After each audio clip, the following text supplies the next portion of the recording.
Hey guys, நம்ம எங்கே போயிட்டுருக்கோம் அப்படி பார்த்தீங்கன்னா ஹார்பர் மாலில் இருக்கிற கிளாங் பவுலிங் தான் நம்ம போயிட்டுருக்கோம். ரொம்ப வருஷம் ஆச்சு இந்த மாலுக்கு போயிட்டு. சில அப்படின்னா கோவிட்க்கு முன்னாடி பிகில் படம் தான் பார்க்க போனேன். அதோட இந்த மாலுக்கு போகவே இல்லை. அதோட ரொம்ப வருஷம் கழிச்சு இப்போ தான் நான் போகிறேன். ஏன்னா இடையில வந்து ரெனோவேஷன் ஓடிட்டு இருந்தது. ஸோ இந்த மால் திரும்பவும் பார்க்கறதுக்கு ரொம்ப ஆர்வமாக இருக்குது. ஸோ அவ்வளோ பெரிய மால் இந்த கிளாங் பவுலிங் எப்படி தேடி போகிறது அப்படின்னா, மெக்டானலுக்கு ஆப்போசிட்டாக வந்து என்ட்ரன்ஸ் இருக்கும். அதாவது பி ஷாப்பு போட்டிருக்கோம் மேலே அந்த சைன் போர்டில். ஸோ அந்த என்ட்ரன்ஸ் எடுத்து நீங்கள் உள்ளே போனீங்கன்னா லிஃப்ட் இருக்கும்.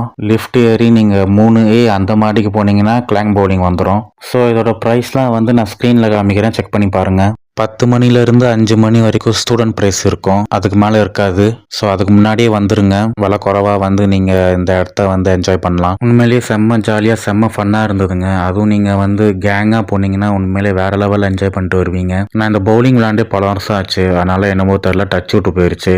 ஆனால் என் ஃப்ரெண்டு வந்து ப்ரோ பிளேயர் மாதிரியே விளாடுறான். எனக்கு வந்து ஸ்கோர் கம்மியாக இருக்குது, அவனுக்கு ஸ்கோர்லாம் ஏறிட்டே போகுது. ஸோ உண்மையிலேயே ஃப்ரெண்ட்ஸோட இந்த வீக்கெண்டில் என்ஜாய் பண்ணுறதுக்கு ஒரு செம்மையான ஸ்பாட்டுங்க. உண்மையிலேயே சூப்பராக இருக்கும், செம்மையாக என்ஜாய் பண்ணுவீங்க. இந்த இடத்துல எனக்கு ஒரு பேட் எக்ஸ்பீரியன்ஸ் நடந்தது. என்ன அப்படி பார்த்தீங்கன்னா, இங்கே இருக்கிற ஸ்டாஃப் வந்து கஸ்டமர் கிட்ட வந்து ஒரு மாதிரி வேண்டா வெறுப்பாக வந்து பிஹேவ் பண்ணாங்க. ஒருவேளை அது எங்களுக்கு தான் நடந்ததா இல்லை மற்றவங்க நடந்ததா என்னன்னு தெரில. அவங்க அங்கே தான் சும்மா உட்காந்துக்கிறாங்க, அதுக்குன்னு வேண்டா வெறுப்பாலாம் இருக்கக்கூடாது தானே. ஸோ அவங்க ஸ்டாஃப் அதை கொஞ்சம் அவாய்ட் பண்ணலாம். பட் அதெல்லாம் அவாய்ட் பண்ணிட்டு நீங்கள் விளாண்டிங்கன்னா உண்மையிலேயே வேறு லெவலில் ஜாலியாக ஃபீல் பண்ணுவீங்க. உண்மையிலேயே செம்ம ஜாலியாக இருக்கும். ஸோ அவ்வளோதான். நீங்கள் எங்கே போயிருக்கீங்களா அப்படிங்கிறத கமெண்ட்டில் சொல்லுங்கள். இந்த இடத்துல லொக்கேஷன் வந்து நான் டிஸ்கிரிப்ஷனில் போடுறேன், செக் பண்ணி பாருங்கள். ஸோ அவ்வளோதான். இந்த வீடியோ பிடிச்சா லைக் பண்ணுங்கள், கமெண்ட் பண்ணுங்கள், ஷேர் பண்ணுங்கள். மறக்காமல் நம்ம சேனலை சப்ஸ்கிரைப் பண்ண மறந்துடாதீங்க. தேங்க்யூ. சி யா, பபாய்.